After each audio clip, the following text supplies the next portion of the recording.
Hello guys, welcome to my digital marketing tutorial. मेरा नाम है शुभेंद्र गुप्ता। मैं आपको गाइड कर रहा हूं डिजिटल मार्केटिंग में। आज के इस ट्यूटोरियल में आपको बताने वाला हूं कि कैंपेन बजट ऑप्टिमाइजेशन क्या होता है और आप इसको कैसे यूज कर सकते हैं। ये बहुत ही इंपॉर्टेंट फीचर है। तो अभी चलते हैं सीधे फेसबुक बिजनेस मैनेजर के अकाउंट पे और वहां मैं आपको इसके बारे में बताने वाला हूँ। अगर आपने अभी तक हमारे चैनल को सब्सक्राइब नहीं किया है तो आप सब्सक्राइब करें और बेल आइकन को प्रेस करें ताकि अगली बार अगर कोई मैं वीडियो अपलोड करता हूं तो आपको नोटिफिकेशन मिल सके। तो जैसा कि आप देख सकते हैं, मैं अपने फेसबुक बिजनेस मैनेजर के अंदर एड्स मैनेजर सेक्शन में आ गया हूं और आपको यहाँ पे एक चीज दिखेगी जो एक बटन है और इस पे लिखा क्रिएट, यानी यहाँ से आप कैंपेन क्रिएट करते हैं। तो दोस्तों, मैं एक नया कैंपेन क्रिएट कर रहा हूँ क्रिएट बटन पे क्लिक करके, और यहाँ से मैं अपना ऑब्जेक्टिव चूज कर लूंगा कंटिन्यू।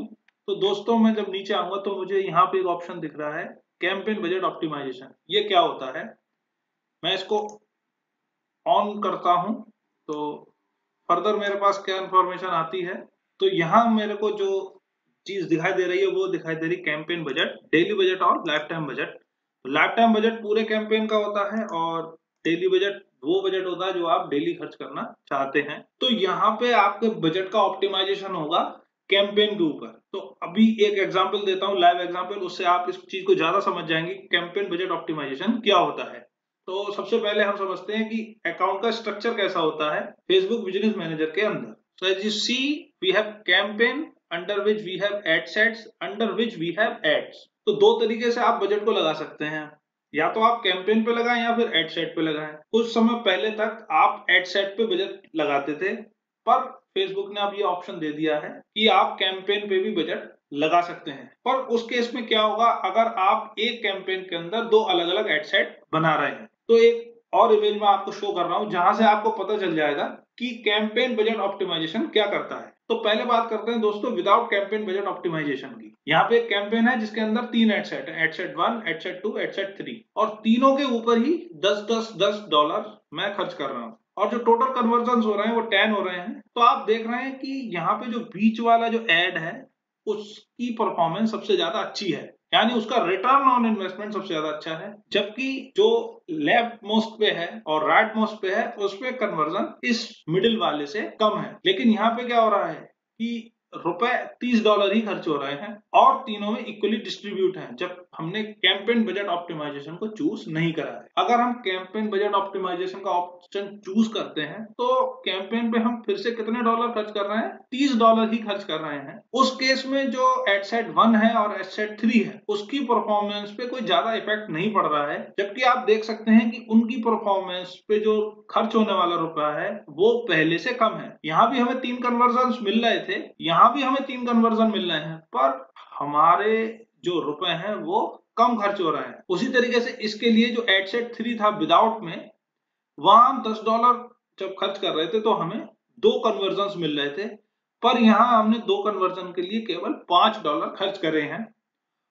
और जो एड सेट 2 है उस पे बजट ज्यादा खर्च हुआ है, यानी मैं कहूं कि लगभग 60% से ज्यादा बजट एड सेट 2 पे खर्च हुआ है अगर हमने with campaign budget optimisation option को चूज किया है, यानी हमने कैंपेन बजट ऑप्टिमाइजेशन को ऑन रखा था। तो इस फीचर को यूज करने से क्या हुआ दोस्तों, जब हम कैंपेन बजट ऑप्टिमाइजेशन के साथ नहीं जा रहे थे तो हमारा बजट इक्वली डिस्ट्रीब्यूट हुआ था सारे एड सेट्स में। जबकि जब हमने इस ऑप्शन को सिलेक्ट किया, कैंपेन बजट ऑप्टिमाइजेशन फीचर को यूज किया, तो हमारा जो कैंपेन का बजट था वो उस एड सेट की तरफ ज्यादा जाएगा जिसकी परफॉर्मेंस सबसे ज्यादा अच्छी है, और वो एड सेट जिसकी परफॉर्मेंस सबसे ज्यादा वर्स्ट है उसके लिए हमारा बजट कम से कम स्पेंड होगा। तो दोस्तों, आई होप आपको ये बात समझ में आ गई होगी कैंपेन बजट ऑप्टिमाइजेशन क्या करता है और हमें इसको क्यों यूज करना चाहिए। अभी मैं इसके बारे में और बता दूंगा आपको। तो दोस्तों, इसको कैंसिल करते हैं पहले, और यहाँ पे आपको एक कैंपेन दिख रहा होगा जिसका नाम है लर्न टू अनलैप लीड जनरेशन।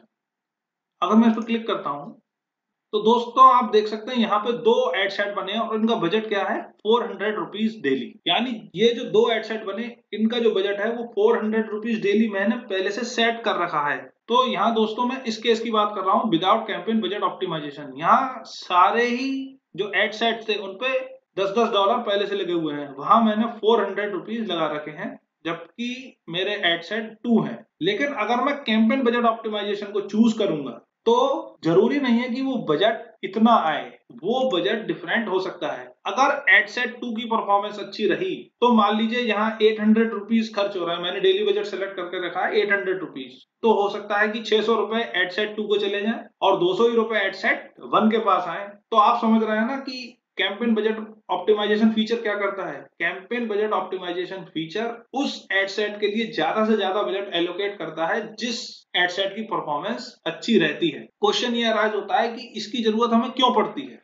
तो दोस्तों देखिए, इसकी जरूरत हमें इसलिए पड़ती है, अगर आप इस फिगर को देखेंगे तो यहाँ टोटल कन्वर्जन हुए हैं 10 और यहाँ टोटल कन्वर्जन हुए हैं 15। तो दोस्तों अगर आप इस ऑप्शन को यूज नहीं करते हैं, इस फीचर को यूज नहीं करते हैं, तो आपके जो एड सेट है वो लिमिट हो जाते हैं। क्यों? क्योंकि यहाँ पे जो बीच में आपको दिख रहा है एड सेट 2, इसकी परफॉर्मेंस अच्छी थी पर बजट ना होने की वजह से ये रिस्ट्रिक्ट हो गया और ये कन्वर्जन को आगे नहीं कर पाया। लेकिन अगर आप विद कैंपेन बजट ऑप्टिमाइजेशन के साथ, यानी आप इस फीचर का यूज करते हैं, तो एड सेट 2 के पास बजट था, उसकी परफॉर्मेंस पहले भी अच्छी थी, इसकी परफॉर्मेंस अभी भी अच्छी है, पर कैंपेन बजट ऑप्टिमाइजेशन की वजह से इसको ज्यादा बजट एलोकेट हो गया और ये आपको ज्यादा कन्वर्जन करके दे रहा है। एडसेट 1 एडसेट 3 की बात करें तो वहां पे हमें उतने ही कन्वर्जन मिल रहे हैं जितने पहले मिले थे। यहाँ 3 मिल रहे हैं, यहाँ भी 3 मिल रहे थे, यहाँ 2 मिले हैं, यहाँ भी 2 मिले, लेकिन वहां रुपया कम खर्च हुआ। और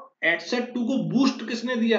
कैंपेन बजट ऑप्टिमाइजेशन फीचर ने। अगर इस फीचर को यूज नहीं करता तो ये पहले की तरह परफॉर्मेंस इसकी हो जाती। तो अगर आप अपने कन्वर्जन रेट बढ़ाना चाहते हैं, अपना रिटर्न ऑन इन्वेस्टमेंट इंक्रीज करना चाहते हैं, तो आप इस फीचर का यूज जरूर करें। और फेसबुक ने इसको इसलिए इंट्रोड्यूस किया था ताकि आपको ज्यादा से ज्यादा रिटर्न ऑन इन्वेस्टमेंट मिले। तो दोस्तों कभी कभी ऐसा भी होता है कि फेसबुक, जो आपने मान लीजिए डेली बजट सेट करा 200 रुपीज, तो वो 220, 230 या 250 भी डिटेक्ट कर लेता। तो दोस्तों वो आपके फायदे के लिए करता है।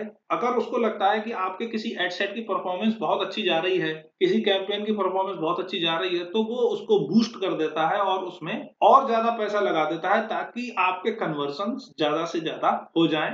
इसलिए दोस्तों हम यूज करते हैं कैंपेन बजट ऑप्टिमाइजेशन फीचर का।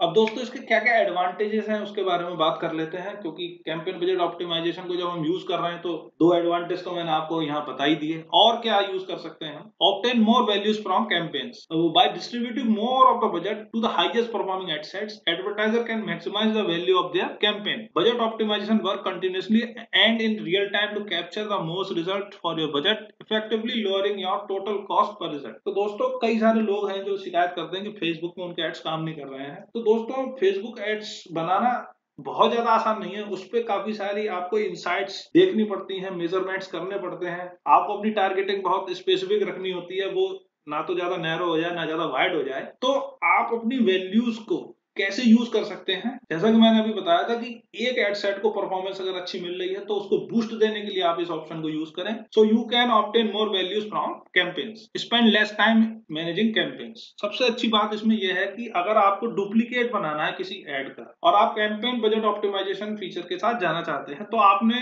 सपोज करिए एक ऐसा एड बनाया या ऐसे एड सेट बनाए जिसमें एज ग्रुप अलग अलग है। एक एड सेट में आपका एज ग्रुप है 18 to 30 ईयर्स और दूसरा जो एड सेट है उसमें जो एज ग्रुप है वो है 30 to 50 ईयर्स। तो आप उन दोनों की परफॉर्मेंस को मेजर कर सकते हैं कि आपने एक तरीके की जो पब्लिक है उसको एक तरीके का एड दिखाया और दूसरे तरीके की जो पब्लिक है जिसको मैं बोल रहा हूँ 30 ईयर्स to 50 ईयर्स, उसको एक अलग एड दिखाया। तो दोस्तों इस चीज के पूरे चांसेस हैं कि किसी एक एड की जो परफॉर्मेंस है वो ज्यादा अच्छी हो, और ऐसा होगा भी कि एक एड की परफॉर्मेंस ज्यादा अच्छी रहेगी, चाहे वो 18 to 30 एज ग्रुप वाली हो चाहे वो 30 to 50 एज ग्रुप वाले की हो। तो as an automated process, campaign budget optimization eliminates the need to manually shift budgets between ad sets, which can save you a significant amount of time, whether you find it necessary to change ad set label budgets one time per flight to multiples time per day. तो अगर आप दो add sets को manage करते हैं अलग अलग बिना किसी ऑटोमेटेड प्रोसेस के या बिना किसी फीचर के, तो आपको बार बार ओपन करके देखना पड़ता है कि कौन से एड सेट की परफॉर्मेंस कैसी आ रही है, क्या मुझे यहाँ पे थोड़ा बजट बढ़ाना चाहिए, कम करना चाहिए। तो आप इन सारी चीजों से बच सकते हैं। दैट्स व्हाई यहाँ पे कहा जा रहा है spend less time in managing campaigns, क्योंकि दोस्तों जब आप बहुत सारे कैंपेन्स बनाते हैं तो आपको टाइम को भी मैनेज करना होता है। उसके बाद है simplified campaign management, fewer budgets to track, reallocate during optimization, eliminate the need to recalculate budgets midnight। तो वही पहले वाली बात है कि आपको बार बार चेक करने की जरूरत नहीं है बजट कैसा चल रहा है। जिस एड सेट की परफॉर्मेंस अच्छी रहेगी, कैंपेन का ज्यादा बजट उसकी तरफ चला जाएगा। Deduplicate audiences. If one ad set has a high audience overlap with another, the budget can still be spent in another ad set. तो दोस्तों ओवरलैपिंग एक बहुत ही खराब चीज होती है।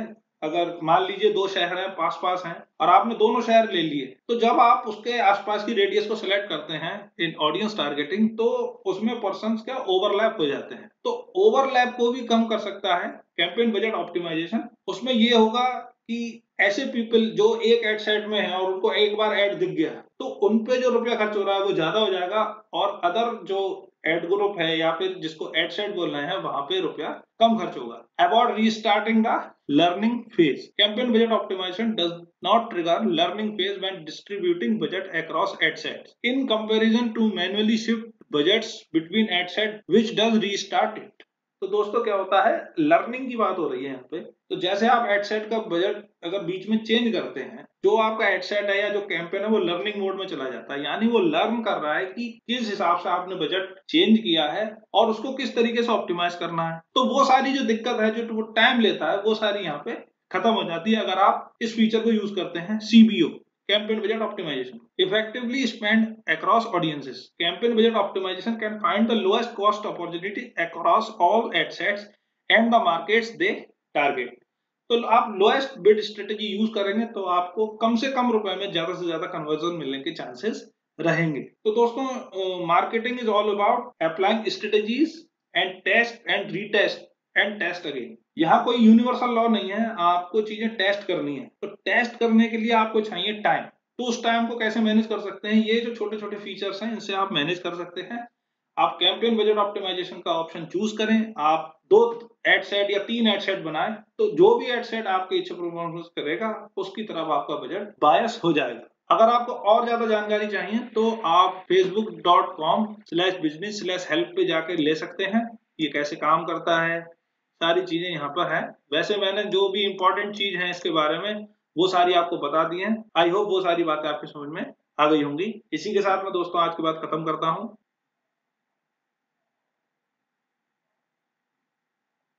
आई होप बातें आपकी समझ में आई होंगी और आपने जान लिया होगा कि कैंपेन बजट ऑप्टिमाइजेशन फीचर क्या होता है और इसको हम कैसे यूज कर सकते हैं। अगर आपकी कोई भी क्वेरी है तो आप कमेंट बॉक्स में लिख सकते हैं या फिर आप विजिट कर सकते हैं हमारी वेबसाइट www.learntounless.com/contactus.php पे। अगर आपको ये ट्यूटोरियल अच्छा लगा है तो इसको लाइक कर दें, शेयर कर दें अपने फ्रेंड्स के साथ। बहुत ही जल्दी मिलता हूँ आपसे अगले ट्यूटोरियल में, तब तक के लिए गुड बाय।